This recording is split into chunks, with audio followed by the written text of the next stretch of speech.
Hello, everybody, and welcome to the Freestyle Travel Show. My name is Kenny Flannery. I'm your host, and this first episode ever will be about how I started traveling. But first, how about an introduction to the whole show itself, Freestyle Travel Show. A freestyle traveler is someone who, maybe defaults to hitchhiking, but it's someone who's traveling indefinitely or for an extended period of time and can adapt to all kinds of situations. So, maybe they're hitchhiking, maybe they're catching rides or biking or taking a bus, flying, whatever, couch surfing, camping, maybe even staying in hotels and hostels once in a while. Usually with a pretty tight budget, but, sometimes you get an odd job and score a bunch of money and, live it up for a little bit. Kind of traveling by any and all means, getting around. So that's kind of what a freestyle traveler is. So in this show, I want to, interview other travelers like that, but also interview just people that I stay with, whether it's, and also people who pick me up hitchhiking, just interesting people.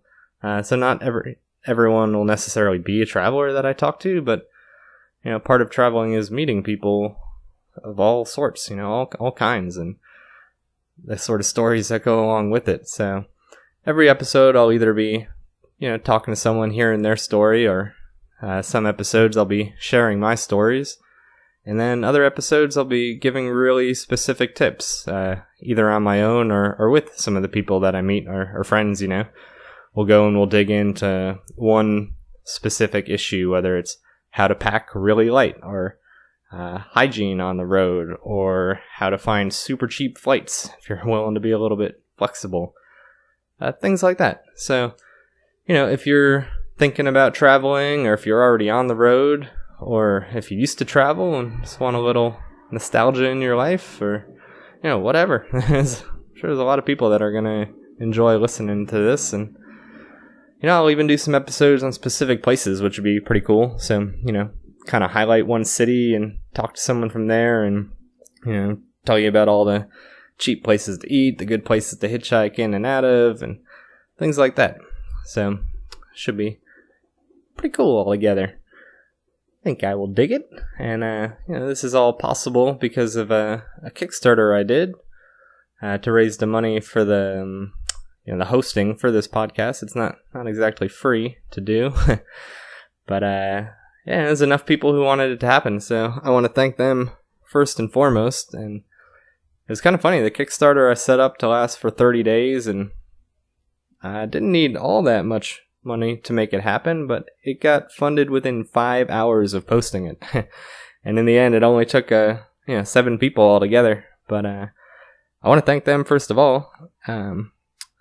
Richard Wolf is the first one. He's the only person who I don't really know, I think. But thanks, Richard. Super cool. The other person who I guess I actually don't know, but I kind of feel like I know a little bit, is Vesco. I'm not exactly sure how to pronounce your last name, Vesco, but thank you so much. Vesco also backed my last Kickstarter, which was for my Bivy Pack, which is a backpack I designed that turns into a tent, which I'm sure I'll be mentioning on and off throughout the podcast. It was a pretty cool little project I did, and as I just said, did a Kickstarter for it. So I was looking at Vesco's name every single day for over a month as I was sewing things together and building all those packs. So thanks again, man. And see who else we got here. Oh, from Beer Camp, 2 people I met when I went to Sierra Nevada's Beer Camp, which is a contest I won. Kyle and Stephanie, thank you both for making this happen. Super cool. Can't wait to have a beer with you guys in Portland, in Utah, wherever we see each other again. Be pretty cool. And Julie, my mother, of course.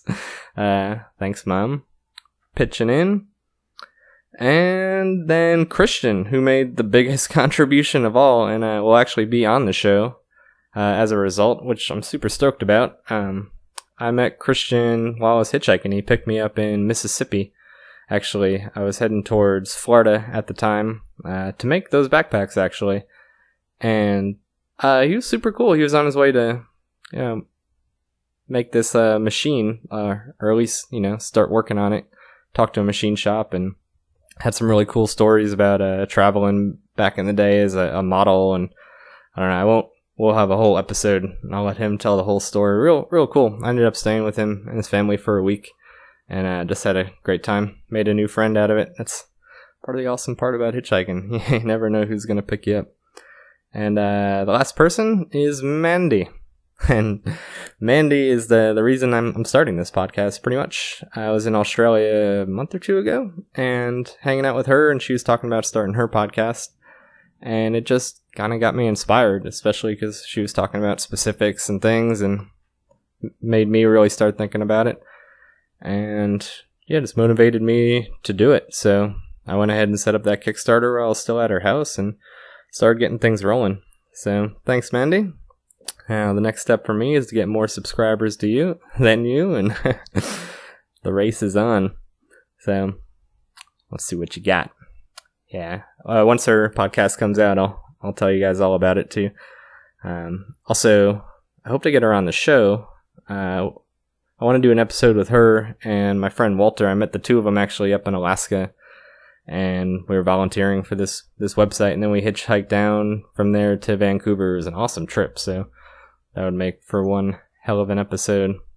So let's jump right into it, shall we? Like I said, this first episode is going to be about how I first started traveling, just kind of give you a background about me. So when you're listening to these episodes, you kind of know who you're hearing from. Actually, let me tell you about what I'm doing right now, so you know where my voice is coming from. It is coming from Thailand, Trang, little city in the south. Like I said, I was in Australia with Mandy for a little bit, and then I went to Indonesia, hitchhiked around there for a couple weeks, and then flew to Cambodia, and that was about 2 weeks ago that I got to Cambodia. So I was hitching around there, checking things out, and then I just got to Thailand a couple days ago. So Thailand is freaking amazing, but the people don't quite understand hitchhiking. Not fully. It's not to say it doesn't work, because it does work, like, to an incredible degree, actually. Especially if you're just freestyle traveling and not committed exactly to hitchhiking. Like, let me explain. So, people will pick you up, but they don't... If you tell them that you're going to Bangkok, for example, they want to take you to the bus station a lot of times, like local Thai people. And with the language barrier, trying to explain what hitchhiking is not exactly going to go perfect every time. Hold on one sec. I just need to take a sip of crappy beer. I'm drinking a Chang. It's a Thai beer. It's not good, but it's cold.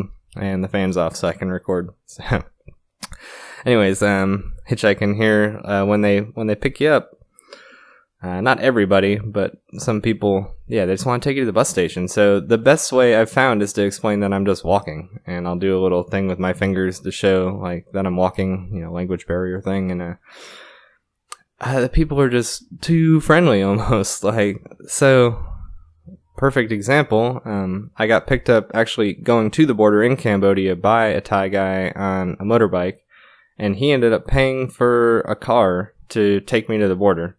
And I went back to his house. His 15-year-old son spoke not perfect English, but good English, conversational English, and we had lunch and chatted, and they talked about how much they like to help people and that kind of thing, and filled me full of food and water and cut some mangoes off their tree, and then stuck me on that car that took me to the border. There's some other people already in the car, and they were going that way anyways.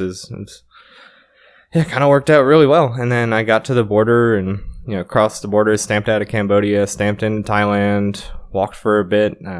It's Songkran, I think. Pronouncing that right, is a festival going on in Thailand right now. Basically, people just throw water at each other. All the kids have water guns, so that was kind of cool. It was hot, but I was getting dosed with water as I walked. And then, some people drove by, and they're like, "What are you doing?" I'm like, "I'm hitchhiking." They didn't quite get it, and they just gave me baht. They just gave me, like, 200 or 300 baht, which is like almost $10. I was like, oh, okay. And then someone else picked me up, and I told them, I'm on my way to Bangkok, and it was a German guy, his wife, and her mom, and the wife and mom were both from Thailand originally. Anyways, they just put me on a bus. And yeah, they're just like, you'll never make it. Just go on a bus. And I'm like, I'm not really paying for buses. Not a big budget. And they just, I don't know, didn't understand or didn't care, or just wanted to be nice. And yeah, put me on a bus to Bangkok. So I got there and couch surfed a night with a guy. I already had that set up. That was pretty fun. Spent a day rolling around, and he's taking pictures of me posing everywhere. Ever since I've been to Asia, that's kind of been the thing. People want to take their picture with me, or if I'm staying with them, they assume that I want to take my picture in front of every little thing. It's kind of funny.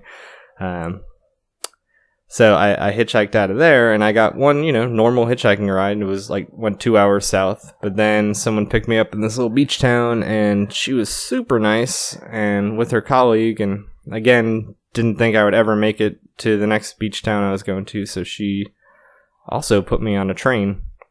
And yeah, it was a sleeper car, which I've never been on before, so that was pretty wild.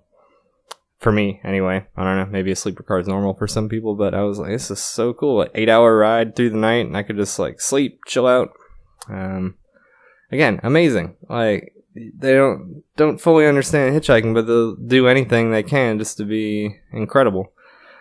And you can't turn them down. It's just too nice. Yeah,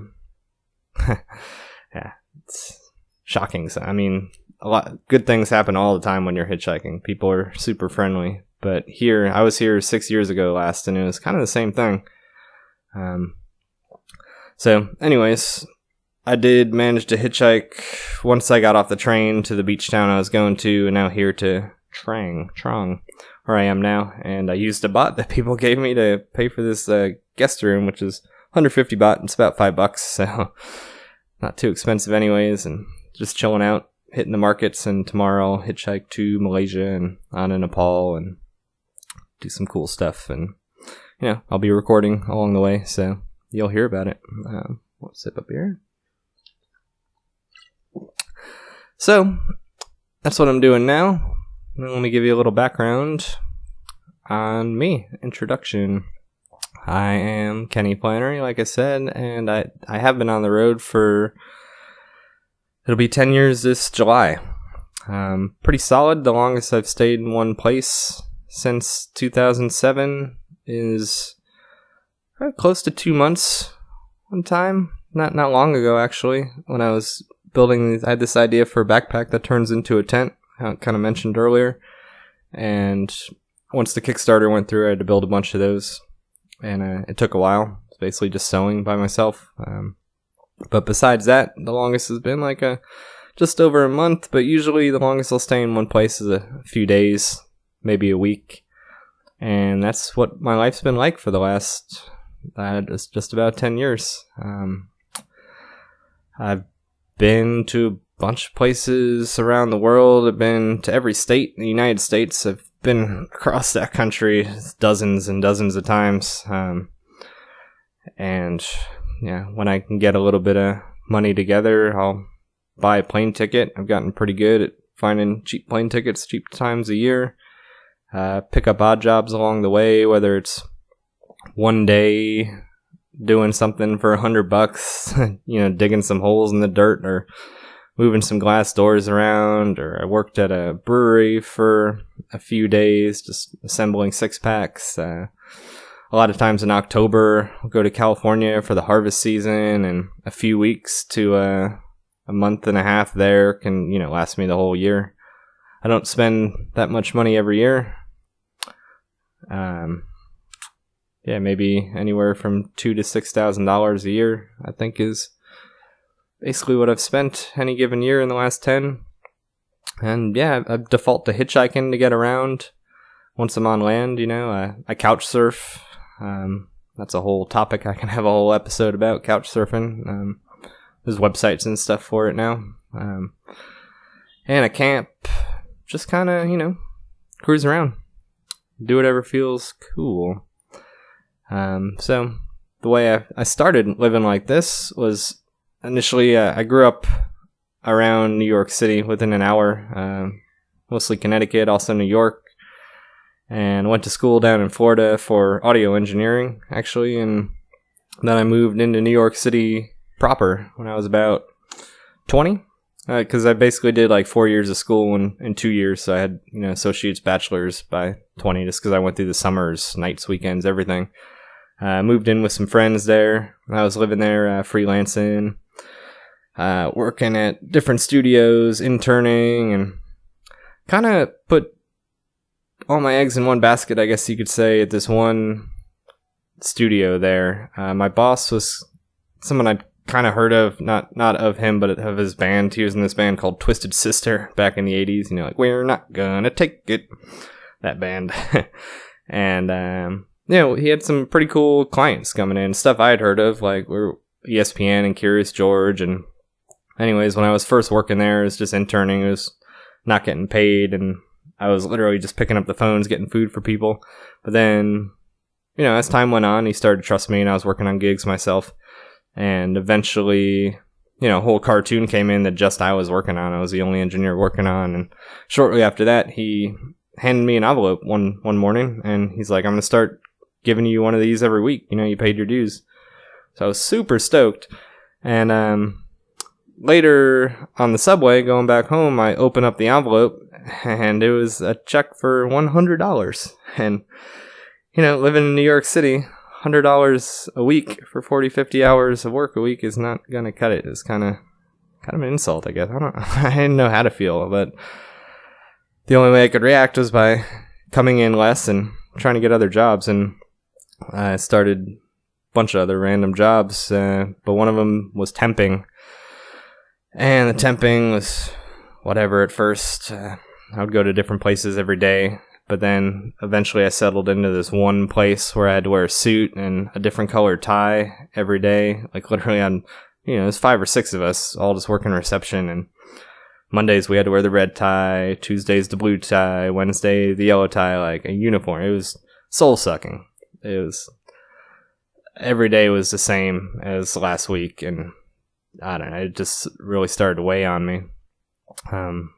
And I just started getting it in my head that I wanted to leave and I wanted to travel. I just always liked road trip movies, and I just liked the idea of it, just everything about it. And because I was starting to build websites and things, it clicked in my mind even more. I was like, this site that I'm working on at the coffee shop, or back at my parents' place in Connecticut, or at my apartment in New York, or wherever, like I could be doing this in Tokyo or Australia or anywhere. All I need is an internet connection, and the laptop could fit in my backpack. And this hasn't been very profitable for me or anything. Like, it hasn't panned out, the whole web developer thing. Like, in ways I've done some cool projects with it, but it was just that thought process that got me thinking about being mobile. And I was just like, yeah, I'm gonna do it. So kind of started a blog to start just making it real, and thought of the name Hobo 2.0. The 2.0 just being that I was gonna, take pictures, videos, and kind of use technology along the way to make my travels a little smoother and that sort of thing, and just, amping myself up. And the way it kind of worked out is that summer, this is all kind of like December, January, where I was working this out, January 2007. And I realized that summer, my family was going to go to Wyoming like they did most summers. But my mom and my brother and sister were going to drive, and they usually flew out there. So I'm like, oh, this is perfect. Like, there's going to be an extra seat in the car. I can cruise and get as far away from New York as possible. So that's what I did. Hopped in, hitched a ride, so to speak, and got all the way out there to Wyoming, hung out with them for a little bit. I gave all my audio stuff away back in New York to my friends, left everything behind. Didn't expect to see any of it again, really. It was just like, this is it, and I didn't know if I was going to be gone for months or years or whatever, but it was definitely kind of like an indefinite feeling, and I cut everything off and finally, it was up in Montana, actually, where did a loop around and family dropped me off. My mom was like crying and everything. Drove away with my brother and sister, but there I was, just in Whitefish, Montana, actually, near the train station in a little park, sitting on a bench. I remember clearly just having my gigantic backpack at the time, and just, I was free. This was it. Like, this is it. I'm sitting here with my stuff by my feet, and I'm free. This is my life right now. Like, I can, yeah, I don't know. It was just a surreal feeling. That's how it started. And my buddy from school down in Florida, I had told him what I was up to, and he lived in Sacramento, California, still does, and he wanted to pay for me to get out there, and I've been seeing him ever since. I guess it was cheaper because I was in the middle of sort of nowhere, not nowhere, like Whitefish, though not a huge airport or anything. He got me a train ticket from there to Portland, and then there'd be a week delay between where there'd be a plane ticket from Portland, Oregon to Sacramento. So, like, this is perfect. So I discovered couchsurfing.com, which didn't seem entirely real at the time, but I tried it, and the way that site works is it's a hospitality network all over the world, and you can look up profiles for any given city in the world and find people, send them a message and say, hey, I'm coming to town for 2 or 3 nights. Can you host me? And a lot of times they say yes. So you go and you stay on their couch, their floor, their spare bedroom, backyard sometimes, whatever. But anyways, I sent a message to these 4 girls and also to this other guy, and both of them said yes. So I got there to Portland and met up with the girls and had a couch to sleep on, and it was just amazing. Like, we went out to see a waterfall outside of Portland.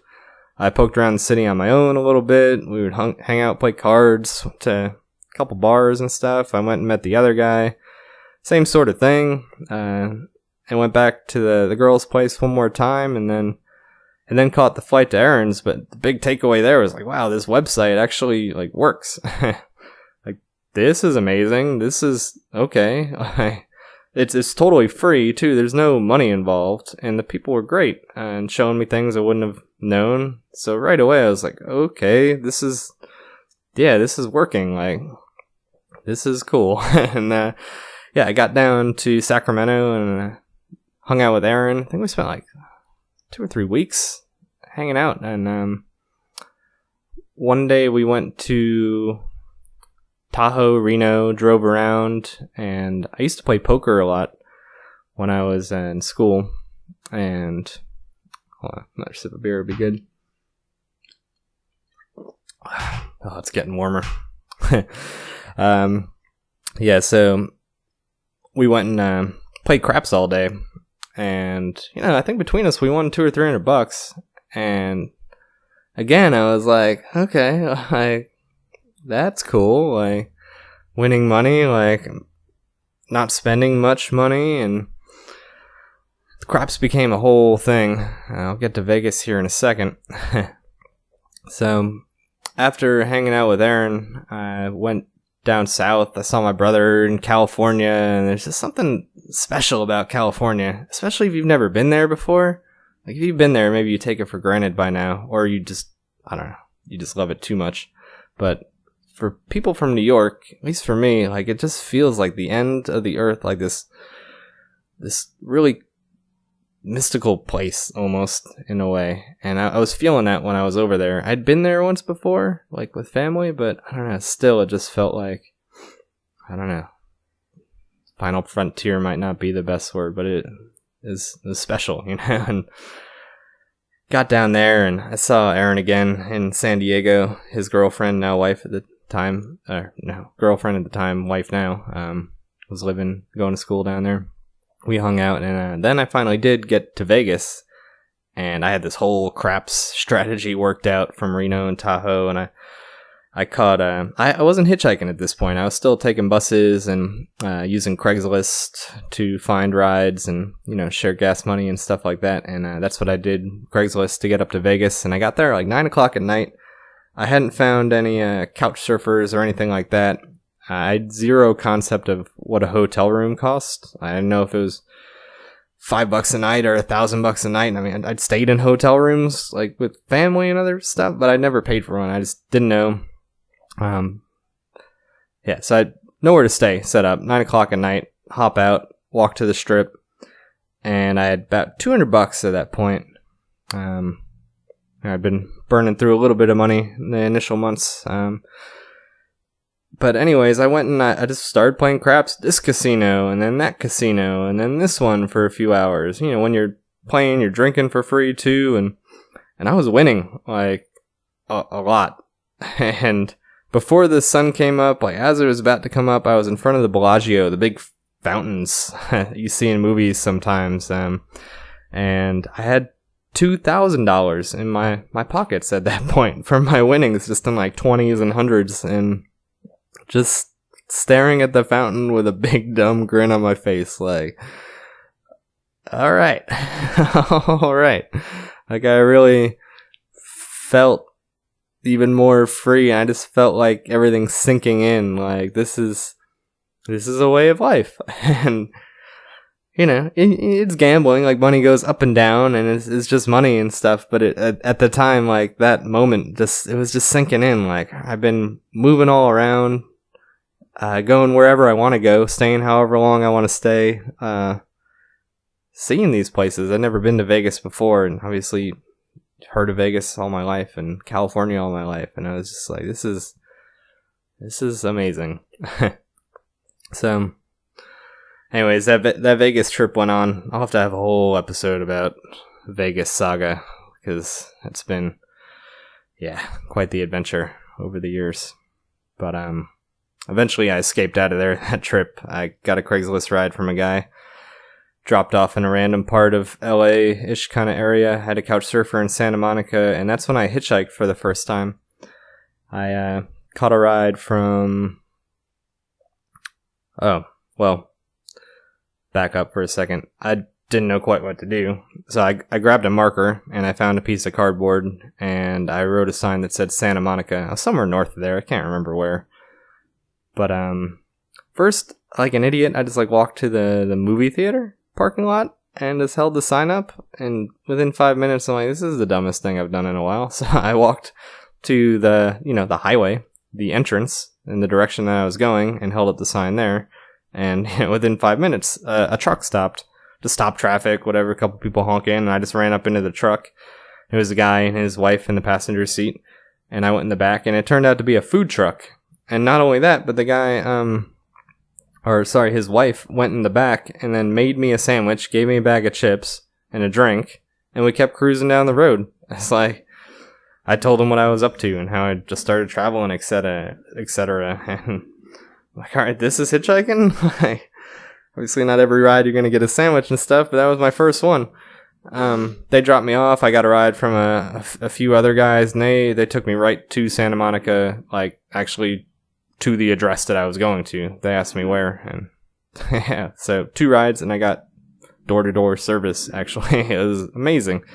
And, to this day, Los Angeles is one of my least favorite places to hitchhike, but it went pretty well that time. And after that, I was like, this is possible. Hitchhiking, I can get around like this. I don't have to keep spending money on Craigslist or any buses or anything. Like, I can just do this. So yeah, anyways, after staying at the couch surfing spot for just a night, they were leaving town and stuff, so I had to figure things out, and I went to go sleep on Venice Beach for a couple nights before I had this bigger hitchhiking plan in mind. But the first big trip I did, really.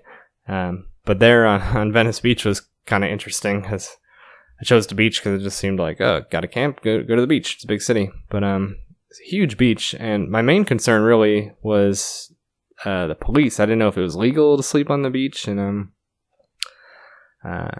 so anyway, I went and got a bottle of wine and a loaf of bread and went to the beach, and it's a pretty deep beach, and it's fairly dark once you get closer to the waves.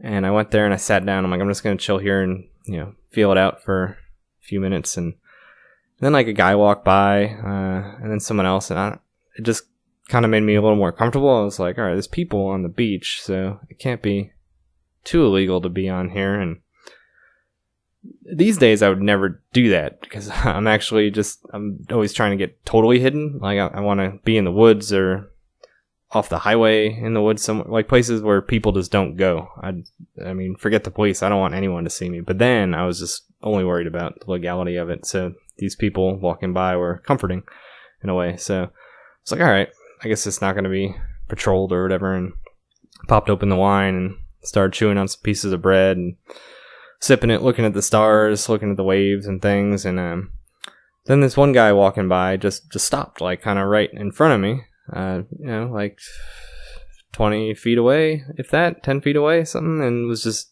staring out in the waves. But he was close, and it's a huge, huge beach. So it was kind of awkward not to be like, hey, how's it going, buddy?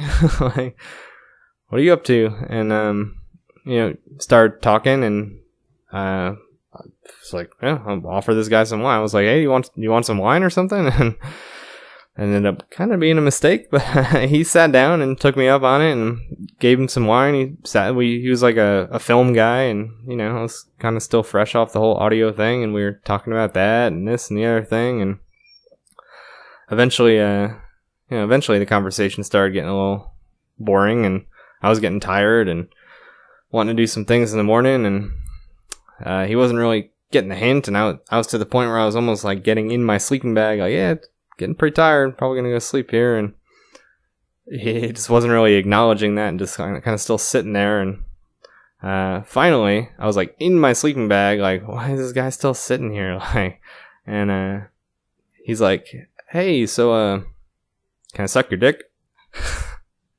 I'm like, crap. I just like kind of realized the whole thing, like the wine bottle, offering this guy wine. I started like apologizing because I don't know, I felt like I don't know, let him on or something, and he was kind of pushing it. He's like, oh, come on, close your eyes, buddy. And I'm like, no. Like, I'm good. And finally he left and just dejected, like, I found out the next night, actually. I was on the beach again, and this other guy walked by and started talking to me. He kind of knew my situation right away, that I was just some dude trying to sleep on the beach. And he's like, just so you know, this is like a gay pickup beach kind of thing. Like, all the guys walking on here, the guys that were comforting me, because I thought made it seem like this was a legit place to be, were actually all looking to like hook up. So had I known that, I wouldn't have offered this one guy wine. And the waves and the stars and all that. But, yeah, I don't know. I didn't have any other problems on the beach. No one else, like, hit on me. The only thing was in the middle of the night, like, a beachcomber came through. Like, I just heard, like, this roaring noise in the middle of the night and looked up, and there were these headlights coming right at me. We're on the beach, and like, luckily the dude saw me, and I kind of did a horseshoe around me, which is funny because that next morning, a woman woke me up on the beach and she's like, you're about to get hit by the tide, sir. And the tide was coming up. But then I looked down the beach and it was just perfectly groomed, like, for like what looked like a mile, except for like right where I was, there's the big horseshoe around. But it was a good, no one. Besides that, no one bothered me. There's one guy who kind of like went through my stuff in the middle of the night once. I woke up right away. He was shocked because I didn't look like a person. I looked like, in my bivy sack, I looked like a big pile of stuff. So to be fair, he thought I was probably just a big pile of treasure. I was super startled. He's like, oh, you got a cigarette? And then just ran away. I think he had a cape on, blowing in the wind. It was bizarre. But yeah, for those reasons, I try not to sleep in where I can be seen. But anyways, during this time I was formulating this big hitchhiking trip, my first big one. I wanted to go to Oklahoma City. I figured that'd be a big long journey, over 1,000 miles. When I was back in New York, I'd been seeing this girl kind of fooling around for like the last month or two that I was in the city, and she was going to be going to school in Oklahoma, and I was like, this is perfect. I can like go and surprise her and not tell her I'm coming, and show up and really see if hitchhiking, how far I can go. So I actually arranged another Craigslist ride to get from LA to Bakersfield, which was kind of from Bakersfield to Oklahoma City, is just one road. It's just I-40 the whole way, basically. It's a straight line once you get to Barstow anyway. And I found a couch surfer there, and I was like, all right, I'll stay with her for a night or two and then do this big trip. And the way it worked out is she ended up being awesome, actually, a couch surfer, Kendra. We're friends to this day. So I ended up staying there for like a week, actually, because she was super cool. She had a daughter who was cool. Her dog was cool. She had, I think, a boyfriend at the time. He owned like an arcade. And she had like an arcade game in her house and stuff, and they were into all sorts of things. And her dad was pretty cool too, actually, and I stayed with him for part of the time I was there. And actually now when I go there, usually I'll either stay with him or her, and I don't know, it was all very, very interesting and fun. So I ended up staying there for a week, I think, or more than 2 days anyway. But finally I got on the road and got a late start, but stuck my thumb out on the highway, or on the entrance to the highway anyway, and my first ride was a pickup truck, just for a little bit, 45 minutes or something, and another ride, and then I camped out in the desert, and I walked through the desert the next day. I foolishly just stood at an on-ramp, like, waiting, and because I was nervous about walking on the highway, because they got those signs, like, no pedestrians or whatever, and finally I was just like, screw it, no one's getting on here. So I just walked in the highway in Mojave Desert, just, like, sweating. Giant backpack still in those days, like, finally got a ride from a super, like, religious trucker, or religious enough to be playing like the Bible on tape and telling me all kinds of things, and I don't know, but I was like, whatever, I'm moving. And ride after ride, camping, took about a week. I did kind of get stuck I don't know, sort of stuck. It was the first time I felt stuck anyway, in Albuquerque. I was waiting for like 2 or 3 hours, which then was a long time. Today that would still be a long time, actually, and just a lot of heat, tons of traffic, which was just frustrating. Lots of cars passing me in a huge like area for people to pull over. So it's just like, why is no one stopping? And finally, this mother and daughter had looped back, and they gave me a ride, but it was only to the edge of town though. But still, it was like, all right, at least I'm somewhere. And it's at the truck stop most of the night trying to get a ride. Like, once it got dark, I even made a sign. I was standing on the streetlights. Nothing. And camped out that night. And that was the first night it rained, actually. Like, in the whole 2 or 3 months I'd been on the road at this point, since Wyoming and Montana, like, that was the first time it rained. Nothing in Oregon, California, nothing, like. But that night it did. So I was just like sunburned, frustrated from the day a little bit, and now camping, and it was raining, and got up, and it was super windy, but, a ride came. The next ride came, and the one after that, and, before I knew it, I was in Oklahoma, and I did, find out where that girl was working, Starbucks, and got there, and I was there when her shift started. I opened the door and shocked the hell out of her. I don't think she ever thought she was going to see me, again, let alone in Oklahoma, like, at her job. Like, it was just, she did not believe it. It was a little awkward, for sure, but we managed to have some fun. And, she was going to a really religious school, so even, when I drove around with her, I had to wear a blanket over me so no one would see. It was very strange, but, for me, it was just like, I did it. Like, I hitchhiked.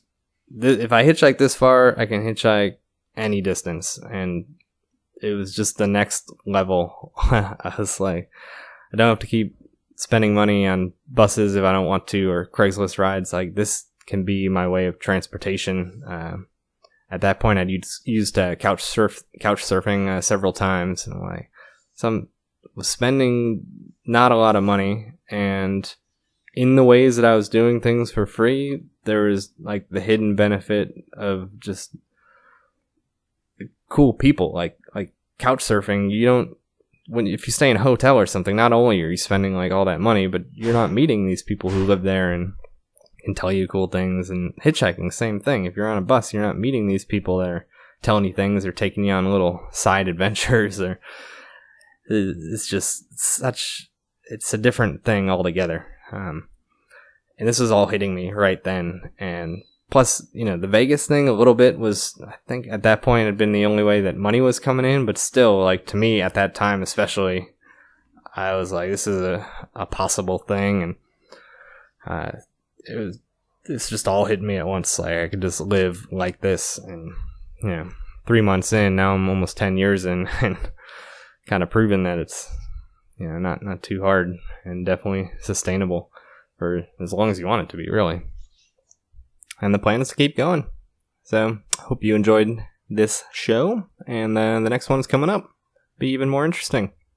Have some more specific topics about all kinds of stuff. So if you have any questions, actually, the end of every episode, this part, I don't mind reading some emails, answering some quick questions. If you just want to send an email to questions@freestyletravelshow.com, I'll do that. Freestyletravelshow.com is where you can go just to check out new episodes and stuff. It's going to be on iTunes, everywhere else too.